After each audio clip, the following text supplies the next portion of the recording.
will travel to Istanbul, Türkiye, this evening as part of his efforts to ensure full global access to Ukraine's food products and Russian food and fertilizer.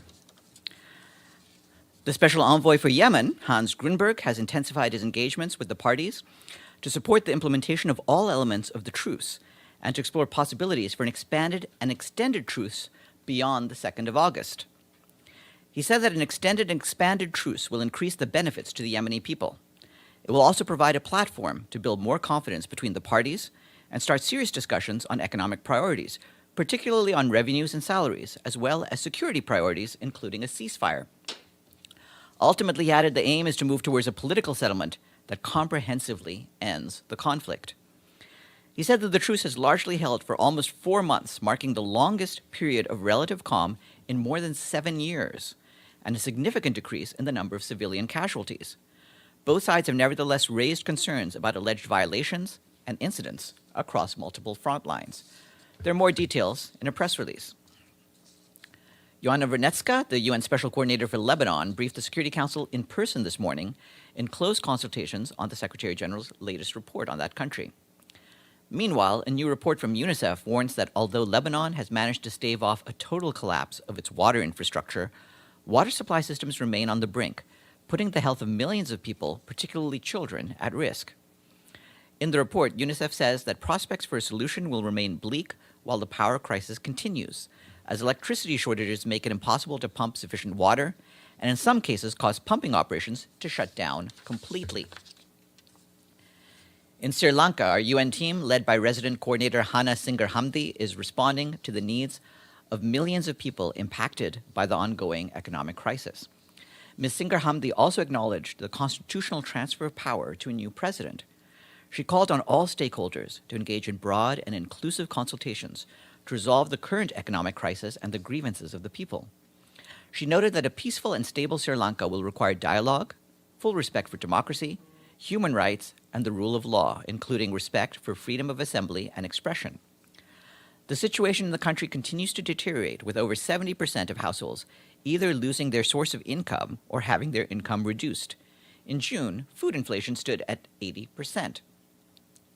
The Humanitarian Needs and Priorities Plan, launched in June, has reached 57,400 people, or 3.4% of the targeted 1.7 million people.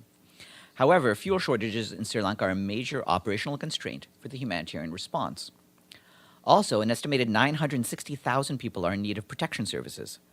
To meet the sexual and reproductive health needs of women and girls, the United Nations Population Fund distributed 1,500 dignity and maternity kits to bridge the gap in commodities that are currently out of stock and to ensure continued protection of survivors of gender-based violence. Turning to Papua New Guinea, the UN there condemned the recent escalation of violence across the highlands region during the current election period. They're also calling for a swift investigation into alleged crimes. The acting resident coordinator, Dirk Wagner, expressed his deep concern over allegations of brutal killing of dozens of civilians, as well as reports of sexual violence against women and the displacement of thousands of people, mostly women and children. The violence has resulted in damage to schools and medical facilities. Businesses and markets are temporarily closed. Roads have also been deliberately cut off through the digging of trenches and the destruction of bridges. This has resulted in disruptions in the delivery of goods and services to impacted communities, which are now experiencing shortages of food, fuel, medicines, and other critical supplies. Mr. Wagner called for an immediate cessation of violence in the highlands and for humanitarian assistance to be delivered to affected communities. We and our partners stand ready to respond to any call for assistance if requested by the government. Today, the hybrid third global conference on strengthening synergies between the Paris Agreement on climate change and the 2030 Agenda for Sustainable Development wrapped up in Tokyo. More than 2,000 participants considered a wide range of potential win-win solutions to tackle both the climate emergency and reversals in achieving the Sustainable Development Goals. In a message, the Deputy Secretary General, Amina Mohammed, said that we must turn the perfect storm of interlinked global crises into an opportunity to transform our systems.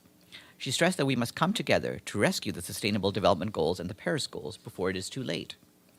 The conference was co-convened by the UN Department of Economic and Social Affairs and the UN Framework Convention on Climate Change. It was hosted by Japan's Ministry of the Environment. And last, the World Food Programme announced today that it has partnered with global corporations such as Renault and Toyota to build a transport training center in Accra, Ghana. Construction on the first of its kind, the training center is scheduled to begin later this year. Once ready, WFP says it will inject new expertise into local transport markets and will equip them to deliver life-saving goods like food and medicine more efficiently throughout the region. Training will be provided in best practices on road transport, fleet management, and the safe transport of temperature-sensitive commodities. Trainees will include staff from humanitarian organizations, governments, and the local private sector. And now we'll turn to questions. Yes, Edie. Thank you, Farhan. Does your announcement that the Secretary General will be going to Istanbul mean that there is an agreement that he's going to sign, or are there further negotiations needed? Well, the situation remains a little bit fluid, so I can't really say when something will be signed. As you're aware, the Secretary General spoke to you last week, and at that point, he said that we had taken a critical step forward to ensuring the safe and secure export of Ukrainian food products through the Black Sea. He said at that point that work remains to be done, and I can't honestly say at this point that all the work has ended. But as you can see from the fact that he's traveling to Istanbul, we're moving ahead with this, and I'd again like to remind you that as he pointed out at that time last Wednesday, we've been working around the clock with intense behind-the-scene talks with countless moving parts. The Secretary General, as you know, has himself, even while he's been on leave, been part of that, and he's been in constant phone contact with different leaders on this. Just one other follow-up. Is he going to be flying from Lisbon? No, he wasn't in Lisbon. He was on vacation elsewhere in the region. He wasn't far from Turkey, but right now he'll be in Türkiye later today. Yes, James. Sorry, just for the benefit of people who are not in this room, the audio was not working for the initial announcement. So could you just read the words that you read back into the record, please? I will do so gladly. The Secretary General, António Guterres, will travel to Istanbul, Türkiye, this evening as part of his efforts to ensure full global access to Ukraine's food products and Russian food and fertilizer. My follow-up question. So you're not saying yet whether it's a done deal or just a signing. You say things remain fluid.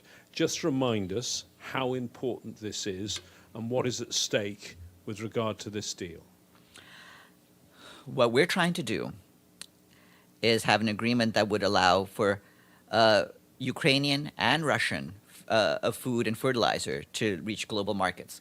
As you know, we've pointed out for many months how serious the food crisis around the world is, and this is a large component of that crisis. So if we can resolve this, we can potentially save hundreds of thousands, potentially millions of people from having food be priced out of their reach. So that is part of that, if there's an agreement. But as the Secretary General pointed out, they aim for all the parties in these discussions, not just an agreement between the Russian Federation and Ukraine, but an agreement for the world. And he, as the Secretary General has pointed out, he has had two different key UN officials, Martin Griffiths and Rebecca Greenspan, involved in different tracks in terms of dealing with issues around these topics. And to quote directly from what he said last week, people are still dying, fighting is still raging, but the hopeful news from Istanbul shows the importance of dialogue. And he said, let us take inspiration from that ray of hope to help light a way to a desperately needed negotiated solution for peace in line with the UN Charter and international law. One other quick follow-up, if I may. It's estimated, certainly the Ukrainian grain is, I think, stored there 22 million tons, which is a huge amount. Even if you get this deal, and you know the Secretary General will work hard to do that, and you say it's still fluid, but even if you get the deal, how long is it going to take to clear this backlog and get things to a normal level? Well, clearly it will take a certain amount of time, but we're involved in arrangements with the various parties to get things moving as quickly as possible. The good thing about the idea that there's a backlog is that there is food there. It's ready to move once we can do it. Obviously, it can't all move all at once, but we hope also to be able to provide you with information if a deal is concluded about how the components of that deal works. So we're trying to get, among other things, background briefings and fact sheets once we can actually provide that. Pam? Thank you, And then Michelle. Farhan. More follow-up on this deal. Would the deal be signed, as far as you understand, by 4 parties, including the UN and Turkey, or just Russia and Ukraine? Well, go ahead. Well, since nothing has been reached yet, I'm not going to give any details at this moment. I can't really say that there is a deal. I can say that the Secretary General is traveling. That is happening. What happens next? I don't want to get ahead of ourselves. We're hopeful, but we'll have to see what happens. And the follow-up is the U.S. is not a party to this, but one of the requirements of Russia was that some of the sanctions be lifted. Have there been negotiations with the U.S. or with the European Union on the sanctions related, not on Russian grain, but sanctions related to the export of Russian grain be lifted? Well, what I want to be clear about is that these discussions are not about sanctions relief. They concern things that are, including foodstuffs, that are not subjected to sanctions. Right. So what this is about is the facilitation of trade. There are items that have not been subjected to sanctions, and what we're trying to do is find the best ways to get them moving and get them moving safely. Thank you. Michelle. Thanks, Farhan. I know you've just said you can't give us any details of what is in this deal that is being negotiated, but can you give us any indication of whether there's like one major hurdle remaining, several little hurdles remaining, anything like that? I think the most I can say is that we're not quite there yet. I don't want, from where we're standing, to make things more difficult to the work of our negotiators over there. So I won't go beyond that. And is the Secretary General expecting leaders from Russia, Ukraine, and Turkey to be in Istanbul once this is agreed? Well, I don't think it's our particular business to say who the other participants will be. I believe that there will be other participants in Istanbul, but from our side, yes, the Secretary General will be there. Linda, and then Ibtisam. Thank you, Farhan. You mentioned we kind of know how much grain there is in Ukraine that's wanting, that there's interest in having it exported. But on the other side, in terms of Russia's food and fertilizer, is there a sense of maybe what the Secretary General is looking for in terms of a percentage of that food and fertilizer? In other words, with this deal, is the sense that, full on all food and fertilizer will have the right to be exported, or just a portion? I think that's a technical detail that we'll have to set to the side for the time being while we're continuing with the discussions. But we're trying to get as much food and fertilizer out as can possibly be handled. Ibtisam. Just a quick follow-up first. So you announced his trip to Turkey, but you didn't announce who is he going to meet. Yes, that is correct. Okay. I did not. So who's he going to meet? Well, usually you are supposed to. Once you announce the trip, you usually announce also. I fully expect that by tomorrow at this time I will have more details for you. Okay, and then I'm hoping I can say something more considerable between now and then, but we're close, but not quite there. Okay, so my question is actually about the Yemen and the press release you talked about. That's the first part of my question regarding the implementation and of the truce and the prospect of its renewal. So first, does the SG has a serious concern that the truce will not be renewed? How to understand this press release, given the fact that it didn't actually have any news on it, and yeah. Well, I think if you look at the full press release from Mr. Grundberg, Yes. there's some news in terms of essentially an update of each of the categories of things that we've been trying to achieve, including road openings, travel at airports, and other achievements. So some things have moved more rapidly, other things less, but we've been moving forward.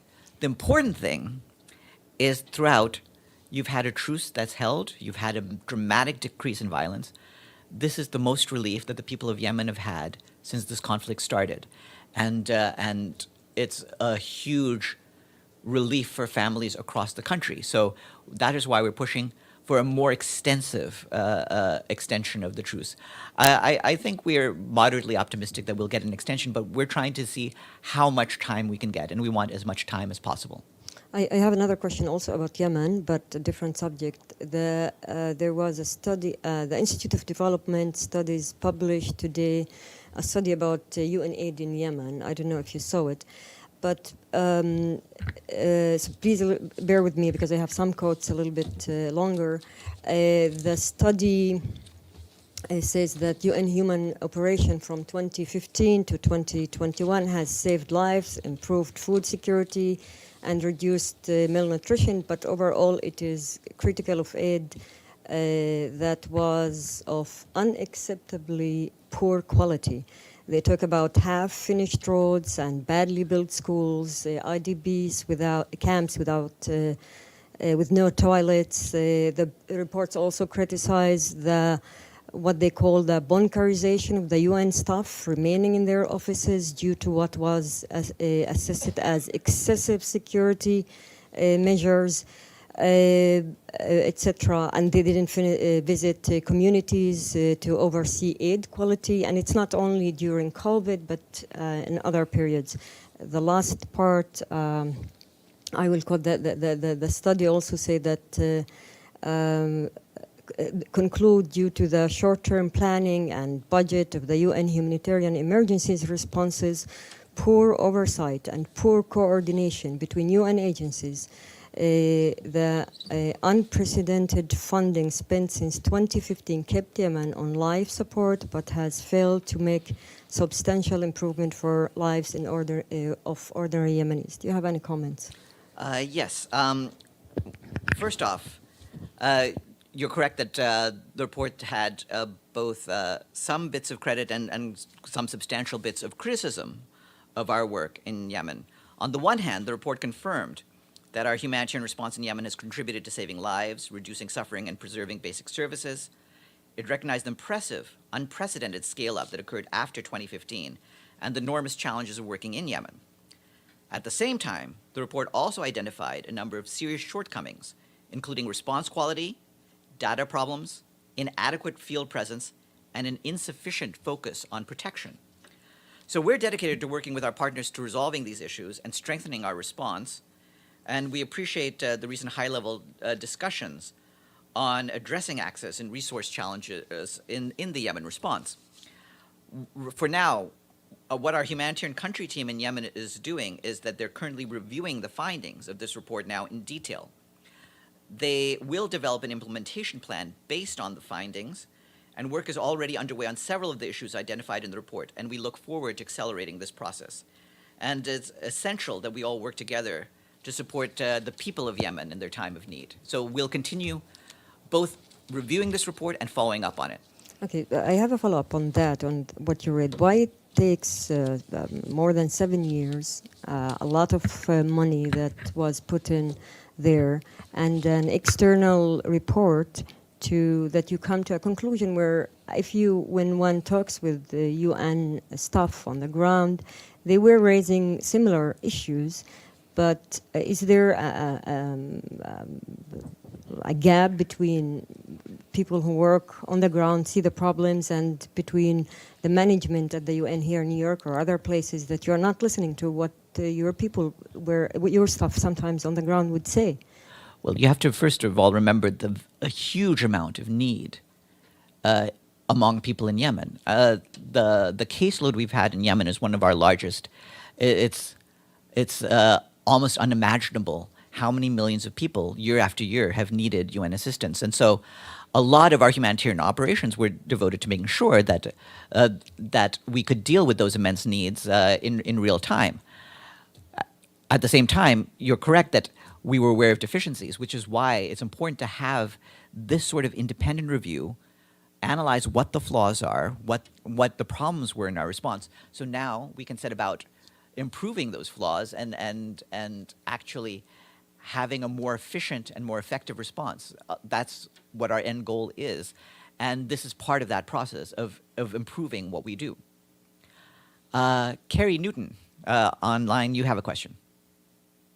Thanks, Farhan. I have a question about Mali. I know you at the UN were investigating about the origin of the 49 Ivorian soldiers who've been arrested nearly 2 weeks ago in Bamako.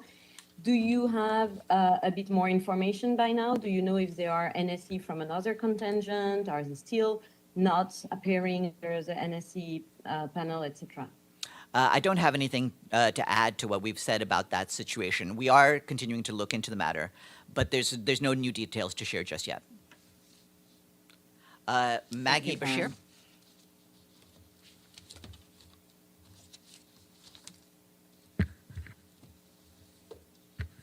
Maggie, are you there? If not, Edie? Thank you, Farhan. Will the Secretary General be attending a meeting tomorrow, that's Friday, with Turkish, Ukrainian, and Russian representatives and possibly their leaders? It is possible, but I do not have a confirmation at this point. We'll try to get more details whenever we can. Yes, sorry, Dulcie first and then James. Yeah, is Martin Griffiths going to be in Istanbul as well with the Secretary General? Yes, And yes, he will be. Rebecca Greenspan? Yes, I believe Mr. Griffiths and Ms. Greenspan will be there. Yes. 1 month and 1 week before the High Commissioner for Human Rights steps down, do you have any update on the Secretary General's plans on who he's going to appoint? And does he plan to consult human rights activists and civil society? There's a precedent for this. Ban Ki-moon did it in the past. The search is ongoing right now. I believe the names of candidates are being submitted. I don't have anything to share at this stage, but certainly the Secretary General will consult widely as he prepares to find a replacement for Michelle Bachelet. So what does consult widely? He'll be inviting major human rights groups in to see him to discuss this, yes? I think he will consult with a range of people, not just governments, but a range of groups. Okay. And do you, does the Secretary General believe that unfinished business of Commissioner Bachelet should be dealt with before she leaves, particularly the Xinjiang report, which has been, it seems, buried? Should that not be published now before she leaves office? Well, that decision, as you know, remains in the hands of Michelle Bachelet. She continues to be on the job, and we will leave it to her to decide what the course of action should be. And has she explained why? We haven't had a fresh explanation. It couldn't be published before her visit to China. She's visited China. What is the current excuse?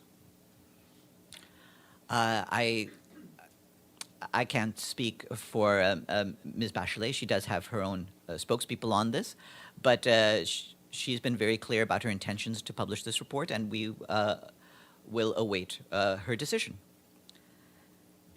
Okay, Maggie, I believe you are now clear to speak. Please unmute and speak.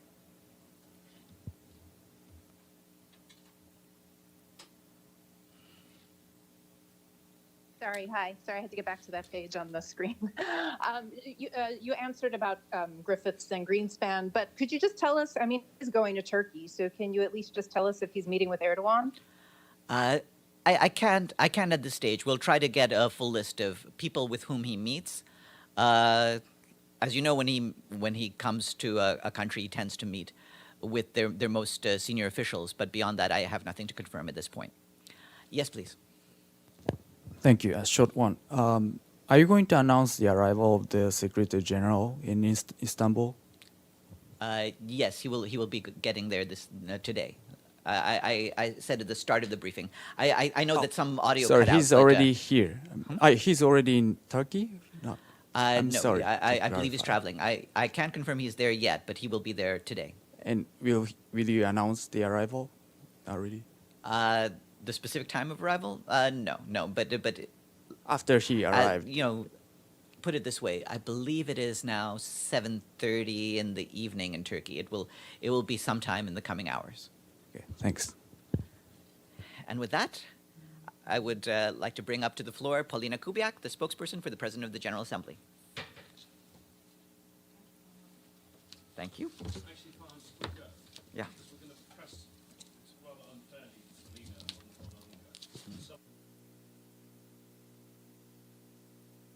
About the UNGA arrangements. There was a letter published, and it was a secretariat letter, I think. So it's only fair that we don't ask Paulina about that.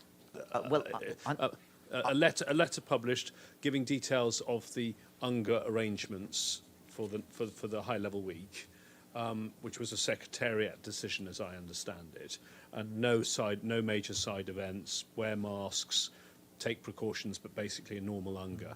Can we please press you? Because we're not getting answers on the media arrangements. We all have budgets, we have staff. It's too late already, and I don't know who's listening to this, who makes these decisions, but it's too late already. We need to know, and we need permission for Greenpeace to come, and we need permissions to operate as normal as it's now a normal UNGA in the Rose Garden. We need to be able to operate on a full UNGA basis, and we need someone to talk to us about it because no one is engaging with us, and it's already too late for our planning. We need this now. Yeah. What we'll try to do, as you know, is have the normal meeting with the press, with our media accreditation colleagues and our security colleagues, so that you. Yeah, but that's about 4 days before. We need something now. We need to know what the plans are now. We really do, because it's all very well. You're letting missions make all their plans. You're not telling the media, and we have to plan. So, just to James' point, the letter specifies how many people missions can bring in. How many people can we bring in? Yeah, no, we'll try to get It's that. just We'll try to simple get stuff like that that. cleared with Malu and with security. So we'll be in touch with them, and we'll try to have them get back to you. Okay, you're giving me a week at least. Because it's costing huge amounts of money if we don't get answers soon. Okay, no, I'll be in touch with security. Thank you. and Malu. Thank you. Thanks, Farhan.